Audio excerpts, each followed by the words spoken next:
پارہ نمبر 25 آیت پاک کی تلاوت کرنے کا شرف حاصل کیا ہے۔ اللہ رب العزت کا ارشاد پاک ہے، اَهُمْ يَقْسِمُونَ رَحْمَةَ رَبِّكَ، کیا وہ آپ کے رب کی رحمت کو تقسیم کرتے ہیں؟ نَحْنُ قَسَمْنَا بَيْنَهُمْ مَعِيشَتَهُمْ فِي الْحَيَاةِ الدُّنْيَا، اللہ تعالیٰ نے ارشاد فرمایا ہم نے دنیا کی زندگی میں ان کا رزق جو ہے وہ تقسیم کر دیا ہے۔ وَرَفَعْنَا بَعْضَهُمْ فَوْقَ بَعْضٍ دَرَجَاتٍ، اللہ تعالیٰ نے ارشاد فرمایا اور ہم نے ہی ایک دوسرے پر فضیلت دی ہے۔ لِيَتَّخِذَ بَعْضُهُمْ بَعْضًا سُخْرِيًّا، تاکہ ان میں ایک دوسرے کو اپنا خادم بنائیں، ایک دوسرے سے کام لیں۔ اور ارشاد فرمایا وَرَحْمَةُ رَبِّكَ خَيْرٌ مِّمَّا يَجْمَعُونَ، اور تیرے رب کی رحمت اس سے بہتر ہے جو وہ جمع کرتے ہیں۔ بابی گرامی قدر، یہ آیت پاک سورۃ الزخرف کی میں نے تلاوت اور اس کا ترجمہ آپ کے سامنے پیش کیا ہے۔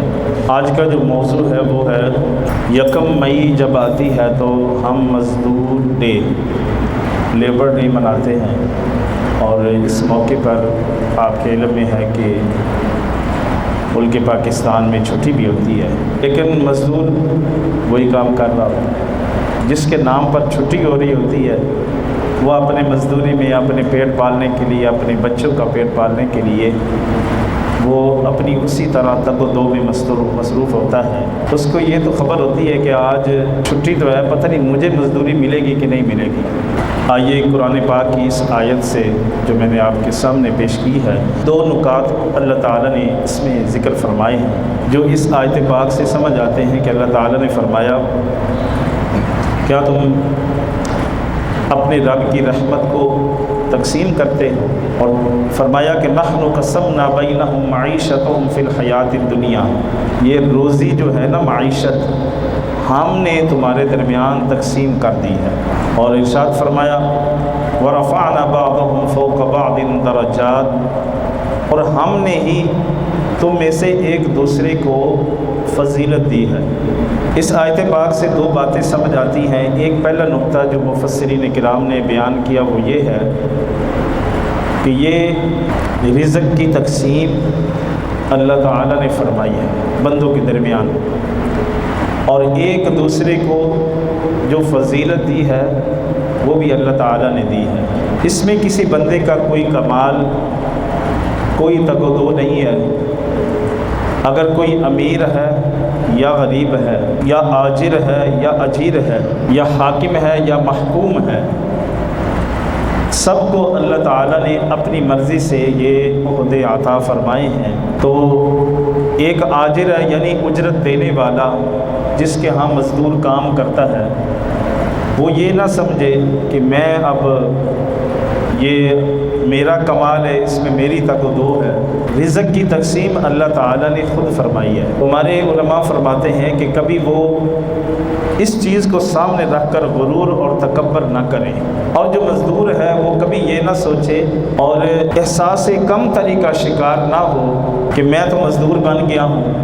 یہ اللہ کی تقسیم ہے، جس کو جو چاہتا ہے وہ رب کائنات عطا فرما دیتا ہے۔ اور پھر دوسری بات اس میں یہ سمجھ آتی ہے، اگر یہ اس طرح کا معاملہ ہو کہ تمام لوگ جو ہیں وہ ایک ہی سطح پر آ جائیں، کہ سارے جو ہیں وہ غریب نہ ہوں، سارے امیر ہو جائیں، تو بتائیے کوئی کسی کا کام کرے گا؟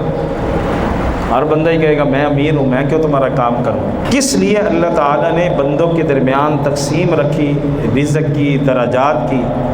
رزق کی تقسیم اللہ نے اس لیے رکھی تاکہ عالم کا نظام، دنیا کا نظام چل سکے۔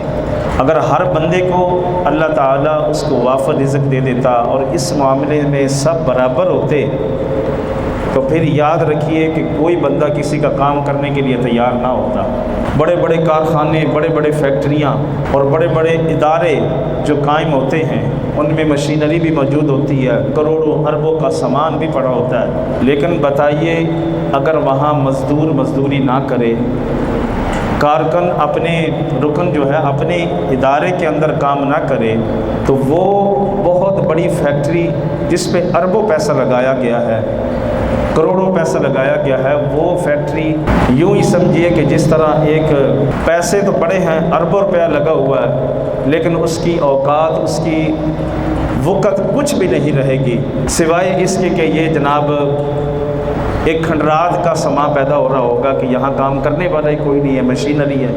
آج بھی کئی ایسی فیکٹریاں جہاں پر لوگ اس سے قبل تو بڑا کام کرتے تھے، لیکن جیسے ہی وہ فیکٹری بند ہوئی، لوگ وہاں سے نکل گئے، تو وہ ایک کھنڈرات کا سما دے رہا ہوتا ہے کہ یہاں جناب اب مشینری کو کیا کیا جائے۔ تو یاد رکھیں، ادارے کا، کسی بھی ادارے کا، کسی بھی فیکٹری کا، کسی بھی کارخانے کا تعلق مزدور کے ساتھ ایسا ہی ہوتا ہے جیسے ہمارے ساتھ ہماری روح کا، ہمارے جسم کے ساتھ روح کا تعلق ہے، ایسے ہی جو مزدور ہوتا ہے، جو کسی ادارے کا رکن ہوتا ہے، اس کا تعلق بھی اسی طرح ہوتا ہے۔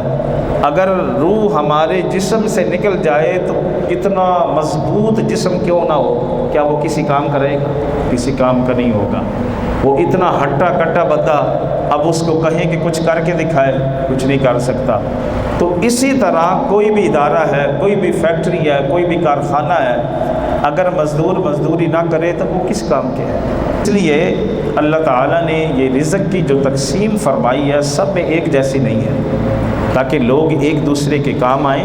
بہت سارے امراء کا اپنی دنیاوی تکمیل کا انحصار جو ہے وہ مزدوروں پر ہوتا ہے، اور بہت سارے مزدوروں کی دنیاوی تکمیل کا انحصار امراء پر ہوتا ہے۔ ٹھیک ہے جی، بہت سارے کام ایسے ہیں کہ مزدور کریں گے، کوئی اجرت لینے والا کام کرے گا تو وہ کام ہوگا، وگرنہ کیا ہوگا کہ وہ کام وہیں کا وہیں پڑا رہ جائے گا۔ تو یہاں مل کر ایک دوسرے کے ساتھ تعاون کر کے یہ کام چلتا ہے۔ آپ ایک چھوٹی سی دکان لے لیں، ایک بندہ وہ ایک ریڑھی والا ہی بیٹھ جائے نا، تو اس کو بازار سے سودا بھی لانا ہے اور اس کو لگانا بھی ہے، تو کتنا مشکل ہوگا کہ وہ اکیلا بندہ سارے کام کر رہا ہے، بہت مشکل ہو جائے گا۔